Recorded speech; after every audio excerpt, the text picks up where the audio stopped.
Okay, well, I'm showing 8:30 right now, so I guess we can call this meeting to order. Call a meeting of June 22nd, 2022 to order.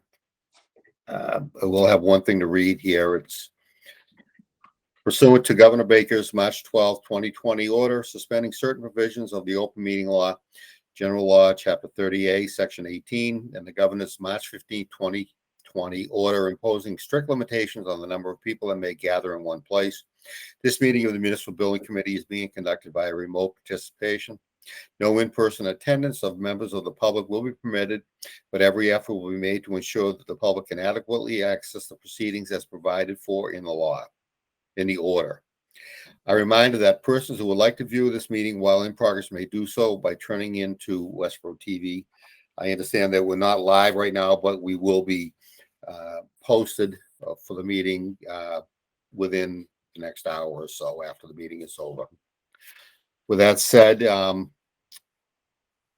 guess the next thing we have is a review of the past meeting minutes from May 25th, 2022. Do we have a motion? Good to me, Al. I'll move that we accept them as printed. Okay, motion by Dexter. Do we have a second?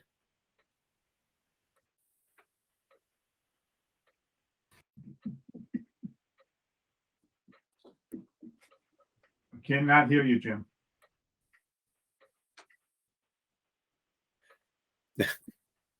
Well, I can make the motion to second that. Are there any comments or anything to say about the minutes? Okay, seeing none, we'll do a roll call vote. Dexter? Aye. Ian Johnson? Aye. Jim, if you have your, okay, Jim is a thumbs up. Earl is a thumbs up also, so that is unanimous vote for that. Okay. Al, hold on a minute. Jim, if you the same thing that happened to me, I was mute the first time when I log out, get out of the meeting and come back in and see if that will open up your microphone. That's what I did. It happened to me, as you remember, right? Because I was not on mute as far as it looked like here, but you couldn't hear me, so I just backed out and came back in, and it worked fine. Morning, Ian. Good morning. How are you? Fine, thanks.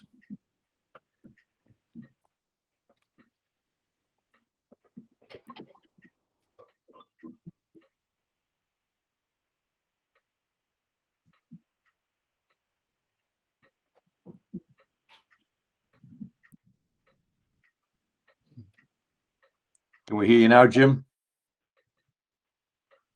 No, we'll say he's still muted. Yeah.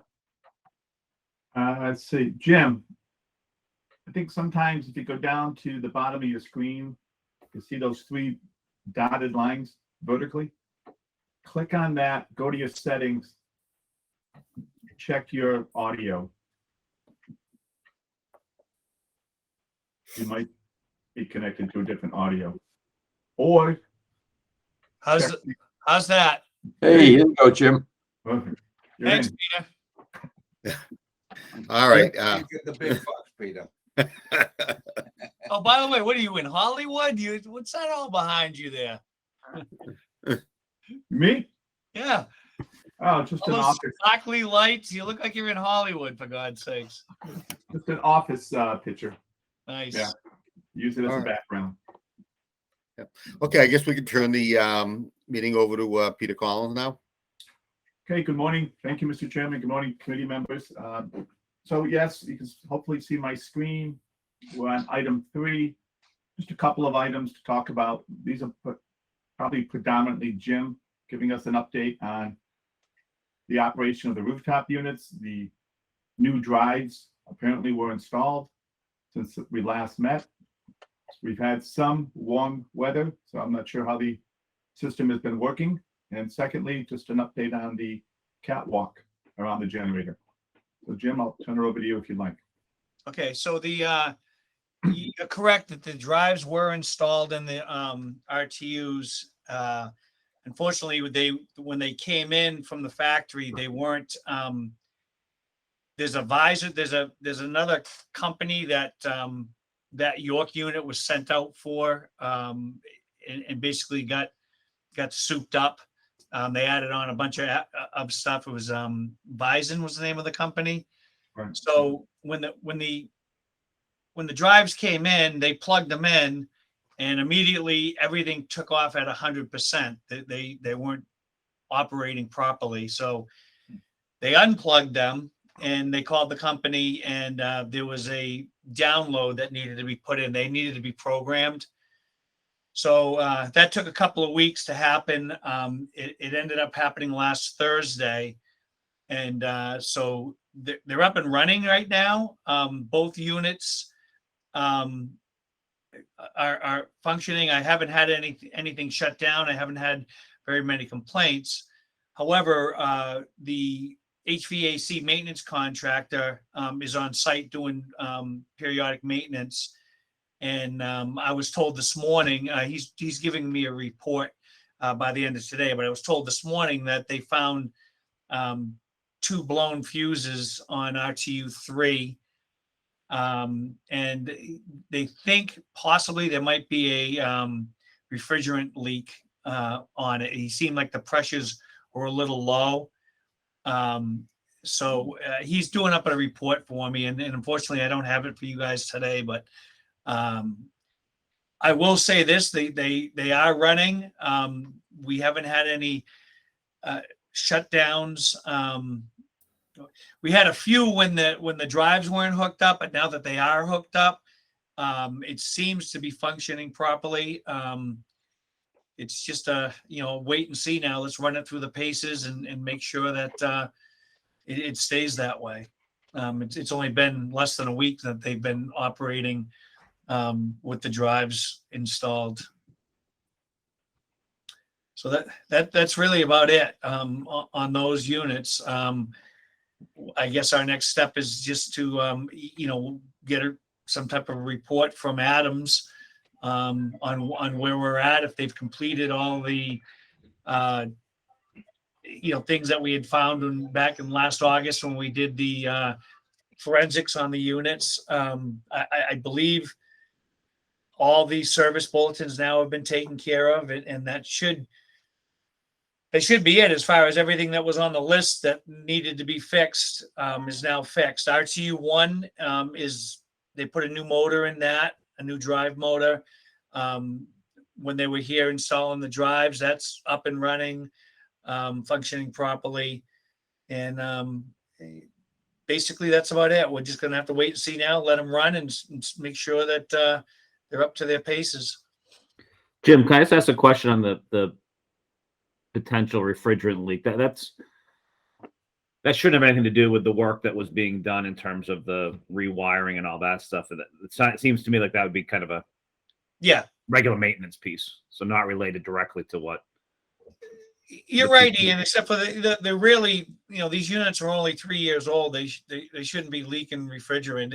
It could be just a seal or a gasket that's worn or something like that. I did request that they give me a written report. They're finishing up there today, and I did request that they give me a written report, and then I'll discuss it, with Adams, and it very well might be something that, is covered and still under warranty. I won't know till I see their report. Jim, where do we stand with the warranty on those units? Well, the town officially has never accepted those units yet, so that's something to be determined, Al. I really don't know how that's going to work out at the end here. Christy, is that still in litigation? We're not, the town's preserved their rights. That's all I can really, so. Okay. All right. Jim, you want to move on to the catwalk? Yep, the catwalk. We got the first quote back from South Street Welding, along with Mr. Arnold. They're going to team up. We got their quote back. I've sent 2 out to two other quotes. Actually, I ended up going with three other quotes. All Steel, Heritage Welding, and City Welding and Fabrication in Worcester. I've sent them out requests for quotes, and they have until the 8th of July to have that back to me. So one way or another, by then we did the board voted last time to not to exceed price, and as long as it comes in under that, we'll take the lowest one and go from there. Christie, is that something that Jim can just go with the who he chooses, or do we have to vote on that? I think You you're unmute, muted. you unmute, Christie. Sorry, Jim voted the not to, or you all voted the not to exceed, so he can move forward in my opinion. Yeah, we did that last month, Al. Right. Question right. question to Jim. Did the quote you got from South Street and Arnold come in under our amount? Yes. Okay, yeah, I'd We're say all ready set then. to go. Because you're just going to issue a purchase order and go forward, right, Jim? Correct. Yeah, that's, we authorized that last meeting, Al. Yeah, I realized we had given them an amount not to exceed, but I didn't know if they all come in, if they were, you know, exact amounts. If it was up to, we could just leave it to Jim Stewart to pick up the best one. Well, he's got to pick up the lowest one, unless Right. he's got reason not to. Right. Okay. So that's in the works. You know, by our next meeting, I should hopefully will be underway and the fabrication will be started on that. And I can report that then. Okay. Anything else, Jim? No, I'm good. Okay. Back to Peter. Okay, well, thank you very much, Jim, for the update. Just quickly, item 4, just the budget. You're familiar with the format. I'll go to the bottom line if you want, because there's a bunch of pages here, but I did add in, since we last met, this invoice here for $540. And I did add in the Jakunski Humes invoice for the stair railing cost estimate. That was the $920. So you'll see the bottom line here has changed a little bit since we last met. This is what I'm currently tracking as potentially fully available uncommitted monies, the $240,366.79. Okay. It's pretty much all to report on the budget since we last spoke. No other changes that I'm aware of. If there's any questions, I'll keep moving. But item 5, just opportunity for open discussion, new business, what have you. Yeah, I do have one thing I wanted to bring up. You know, we haven't done it in a couple of years now, but I think we need to vote for a chairman and a vice chair. We've kind of been going along as we've been. I don't know anybody else's feelings on this. What's wrong with doing it as we've been doing it, Al? I have no problem with it, but Well, I just don't, you know, I don't know if leave well somebody enough- else, Leave well enough alone. We're Okay. doing fine. everybody else agree with that? I'm fine with Yeah. that. Looks like everybody's fine with that. Okay. I Yep. just wanted to make sure we, you know, check with everybody. That's all. So sorry. So under the selectmen's new committee handbook, you're supposed to vote annually. So Okay. All right, I move that we nominate, that we elect Al Gordon as our chairman. I second that. Okay, we can do a roll call vote on that then. Dexter, Aye. Ian Johnson, Aye. Jim Stewart, Earl, I and I will abstain. congratulations. Yeah. Gee, thanks. You don't have to abstain. You can vote for yourself. Yeah, you can- All right, do we have a motion for a vice chair? I nominate Jim Stewart, vice chair. I I'll second that. Ian seconded, okay. Uh, Any comments or anything? Jim's not turning it down, I see. All right, Have that option? No, I'm just kidding. all right, we'll take a roll call vote. Dexter, Aye. Ian, Aye. Earl, I Al Gordon, yes. Jim Stewart, Sure. okay, he voted for himself. Okay, that's unanimous. Good. Okay, so Christie, we've satisfied that now for this year then. All right, moving on, back to Peter. Sure. Thank you, Mr. Chairman. Item 6, committee members, there's one invoice from IM Power Automation for $540. In accordance with my discussions with the facilities director, Jim Stewart, vice chair now, the service was for the oversight and monitoring of the installation of the drives at the RTUs that we spoke about earlier. Peter, is that something that we should charge back to one of the contractors, one of the vendors? I mean. Dexter, that's all to be worked out. Oh, okay. All right. Thanks. Jim, will that be a final bill from them I'll also? make a motion that we approve a payment of $540 to IM Power Automation. Okay, we have a motion from Dexter. Do we have a second? I'll second it. Second by Ian. Any comments? I do have a comment. Jim, is that the final bill for this work? For right now, I mean, everything, we're still waiting to hear from Adams if they've completed everything on the list, but in my, what Well, I've we're tracked- gonna continue to hire a consultant to oversee work as it happens. So if additional work needs to happen, we would hire someone to oversee it. Okay. And Jim, will there be any other bills coming in from anybody else that was involved in the installation? Well, we did have, we also had somebody there from the mechanical side. I had a little bit of an issue with them. So I'm working on that. I don't know if we're going to see a bill or not. Potentially there could be one, but I highly doubt that they're going to.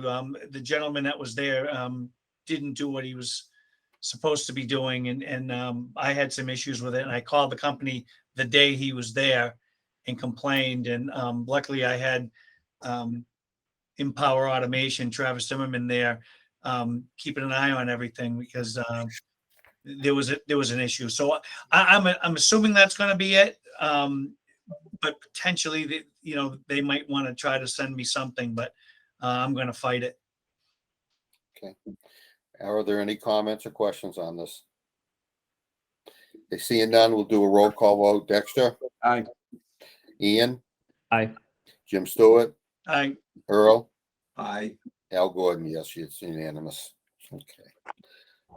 Back to you, Peter. Mr. Chairman, committee members, that's pretty much what I have to report this morning. Next items are 7 and 8, which is the next meeting, and then just the budget that was attached. Beyond that, I have nothing else to report at this time. Does anybody think we need a meeting in August or July or August? I think let's see what happens with the RTUs, whether we need to. I don't think we need one unless we need to address something. Right. I'd So I'd agree with Ian on that. yeah, and myself too. Most of us probably going to be unavailable for a good portion of the summer, so we can probably put off till September, and we can call a meeting at that time if needed.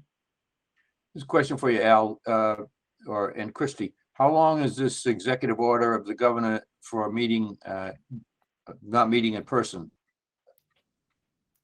I lost you, Dexter. Sorry. Can you say that again? Yeah, how long is the executive order from the governor in effect for not meeting in person? Currently through July 15th, but we're expecting another extension. So Okay. Yeah. So it's TBA. Okay. All right. Does anybody else have anything? I do, Al. Go ahead, Earl. I'm wondering what we're doing with out back with the roof on the where we've had problems with the ice and stuff where we keep the vehicles. I think that, well, I know there's one litigation suit that's pending on it, but I don't know anything else. well, we're not involved in that. So it's Right. the DPW is looking at that. Looking into what? What are they going to do about it? well, the DPW was me. Oh, okay. So Well, I don't have, keep me in suspense. yeah. So we're going to have, we're working with a firm right now to do a building assessment. I'm meeting with him on Tuesday. And while he's here, I've already spoken with Chris Payant. We're gonna just bring him over there and show him the situation and try to get some recommendations. The reason I'm bringing it up is before you know it, we'll be looking at cold weather, and we need to do something with that before I would think before another winter goes. We just started, the first day of summer was yesterday, Earl. I know, Dexter, but you know how long everything takes to get anything done, For sure, for sure. It just works at a snail's pace, and I just that's the only reason I brought it up. Yeah, hopefully No, the next meeting, we can have something from Jim on, what's taking place. Sorry to throw you under the bus, but Al, just a question on that, I guess, is or maybe in Christie too. Is that something that comes under our review, or is this more something that, as Jim's looking at now, kind of falls under buildings and grounds / DPW versus municipal building committee? I guess it would just, the only reason it would come back to this committee as, but beyond an update would be if our intention would be to use the budget for the Forbes project to make any changes. Right. That makes sense. Yep. just save enough for the cookout.